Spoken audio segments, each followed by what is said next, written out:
આજે ફરી મુજરા ગેટથી ring road સુધીના 2 કિલોમીટર વિસ્તારમાં ટ્રાફિક જામ સર્જાઈ ગયો।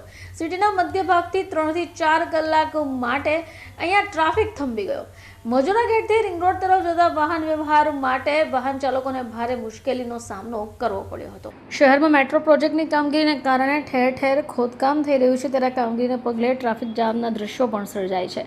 રિંગ રોડ મુજરા વિસ્તારમાં મેટ્રોની કામગીરી શરૂ કરાયા બાદ સતત નાના ટ્રાફિક જામ સર્જાય છે। મુજરા ગેટથી રિંગ રોડ સુધી 2 કિલોમીટરનો ટ્રાફિક જામ થયો। રિંગ રોડ બ્રિજ ખાતે પહેલા મેટ્રોની કામગીરી દરમિયાન ટ્રાફિક જામ પણ થયો। મુજરા ગેટથી રિંગ રોડ સુધી સર્જાયેલા ટ્રાફિક જામના આકાશી દ્રશ્યો સામે આવી રહ્યા છે, જેમાં રોડ ઉપર વાહનોના જાણે થપ્પા લાગી ગયા હોય એવું દેખાય છે। કિલોમીટર વિસ્તારમાં આવતા 2 બ્રિજ અને નીચેના રસ્તા ઉપર પણ ટ્રાફિક જામ જોવા મળ્યો। તંત્ર પણ જાણવા છતાં અજાણ બનતું હોય તેવું સ્પષ્ટ અહીંયા દેખાય છે।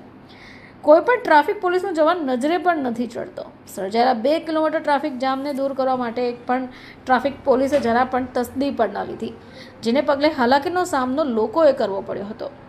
અત્રે ઉલ્લેખનીય છે કે ટ્રાફિક સિગ્નલ શરૂ કરવામાં આવ્યા બાદ તેનું પાલન કરતા સુરતીઓ થઈ ગયા છે, ત્યારે છેલ્લા 3 દિવસથી ફરજિયાત હેલ્મેટના કાયદા હેઠળ સુરતીઓ પાસેથી 1 કરોડથી વધારે દંડ પણ વસૂલાઈ ગયો છે। ગત રોજ પણ આ રીતનો ટ્રાફિક જામ જોવા મળ્યો, જોકે રોજ ટ્રાફિક જામને પગલે લોકોમાં પણ રોષ જોવા મળી રહ્યો છે। બ્યુરો રિપોર્ટ, ચેનલ આઈ વિટનેસ, સુરત।